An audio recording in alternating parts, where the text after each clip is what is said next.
Officially, I'm here to report on air monitoring that we did at the site of Ms. Jackson's home. We had this supervised by a UNT professor who's a specialist in particulate matter pollution, and his report is available at the back here. We had a portable monitor set up on a window unit outside of her house that was facing the operations. According to the professor, from the results of the monitoring, it's clear that air pollution at the property poses a significant health risk to the residents near the recycling facility. It's annually over the amount that the World Health Organization recommends for annual exposures, and there are huge peaks of particulate matter these people are breathing. People ask us why we're involved in this. They say it's a mountain of shingles, what's the problem? It's not only that, it's the fact that they are grinding these shingles up on site in open air grinders, and the fallout is occurring everywhere. On the worst day that's cited in our report, this is what our monitor looked like when I picked it up. The white spaces where I didn't notice it right away, but this is what was falling out throughout Miss Jackson's property and the Morales' property and everything around there, in their cars and their windows and in their lungs. This is not subtle. There are no nuances here. This is an air pollution problem. Not only because of this kind of thing, but when you're out there on a windy day, it smells like an asphalt plant because of all the VOCs coming off of that pile. There's 60 to 70,000 tons of shingles, asphalt out there. It smells like an asphalt plant. Unofficially, I've been doing this a long time. This is one of the most horrible situations I've ever seen. The guys involved are yahoos from McKinney, some frat boys who got it together and have been scamming for the last 10 years, more or less. If you look at their track record, they've been one step ahead of the law, and now they've decided to do this for money, and it's destroyed people's lives. But they have been facilitating this by the city of Dallas and by the state of Texas as well. That's it. Speak. That's it. Today, we found out that on Monday, the city pulled the certificate of occupancy on the largest tract. That comes 4 months too late. And why did they do it? Because of all of you here. It took this movement to do that. This movement. Otherwise, this problem would have never received any attention at all. If Ms. Jackson hadn't run into Mr. Rowe, if Mr. Rowe hadn't run into us. That's how tenuous environmental protection in Dallas, Texas is. You have to know the right people on the ground. First, you just can't go to the city and expect them to solve this problem. You have to organize all this.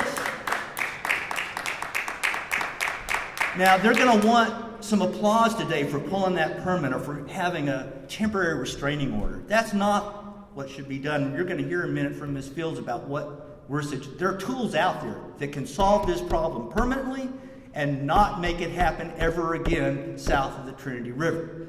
They're going to want a medal for taking back a CO they should have taken back in December. But I tell you what, the environmental philosophy of the city of Dallas is very, very reactive. They go out of their ways not to learn about problems. Why is it that it takes a nonprofit group like us to do the only air monitoring at this site to this day? To this day.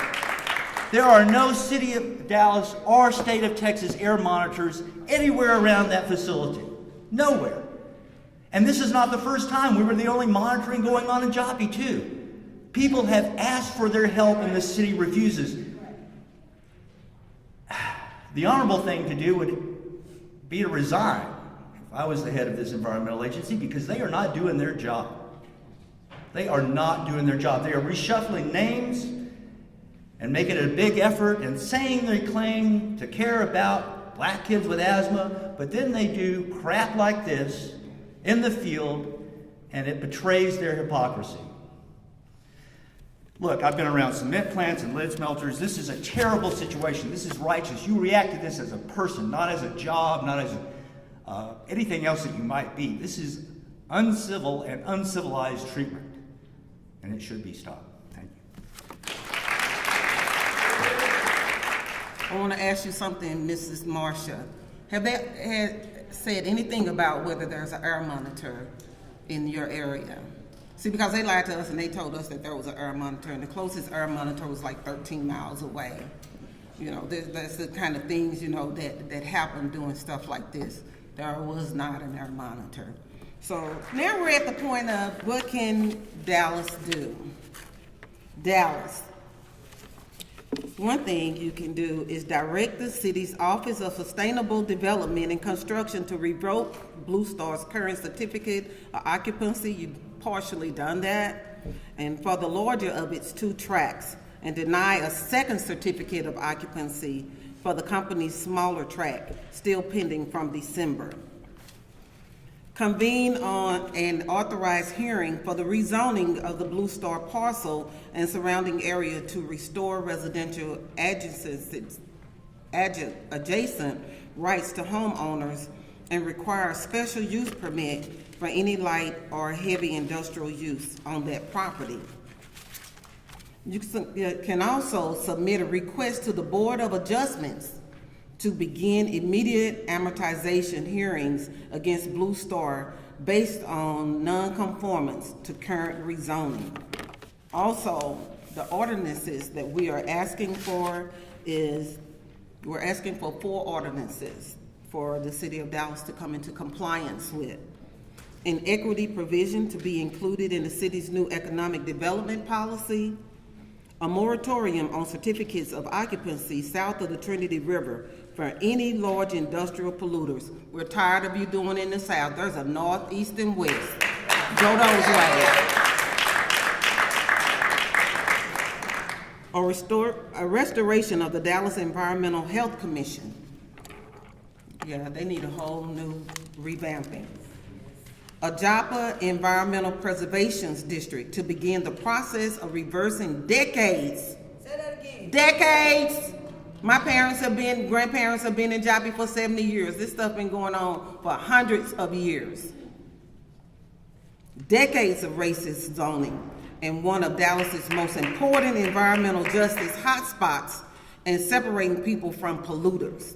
This district will be used as a model for other distressed Dallas neighborhoods.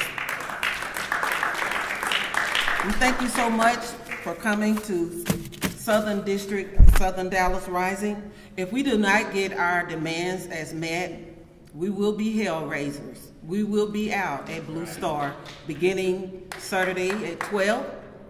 And we will be doing this. We will be out there picketing and protesting every Saturday from there on. Thank you, City of Dallas.